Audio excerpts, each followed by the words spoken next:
اور جب ہم نے بنی اسرائیل سے عہد لیا کہ اللہ کے سوا کسی کی عبادت نہ کرنا اور ماں باپ اور رشتہ داروں اور یتیموں اور محتاجوں کے ساتھ بھلائی کرتے رہنا اور لوگوں سے اچھی باتیں کہنا اور نماز پڑھتے اور زکوٰۃ دیتے رہنا، تو چند آدمیوں کے سوا تم سب اس عہد سے منہ پھیر کر پلٹ گئے۔ اور جب ہم نے تم سے عہد لیا کہ آپس میں کچھ تو خون نہ کرنا اور اپنوں کو ان کے وطن سے نہ نکالنا، تو تم نے اقرار کر لیا اور تم اس بات کو مانتے بھی ہو۔ پھر تم وہی ہو کہ اپنوں کو قتل بھی کر دیتے ہو اور اپنے میں سے بعض لوگوں پر گناہ اور ظلم سے چڑھائی کر کے انہیں وطن سے نکال بھی دیتے ہو، اور اگر وہ تمہارے پاس قید ہو کر آئیں تو بدلہ دے کر ان کو چھڑا بھی لیتے ہو، حالانکہ ان کا نکال دینا ہی تم پر حرام تھا۔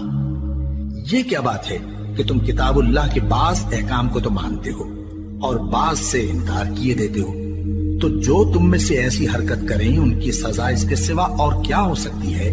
کہ دنیا کی زندگی میں تو رسوائی ہو اور قیامت کے دن سخت سے سخت عذاب میں ڈال دیے جائیں۔ اور جو کام تم کرتے ہو اللہ ان سے غافل نہیں۔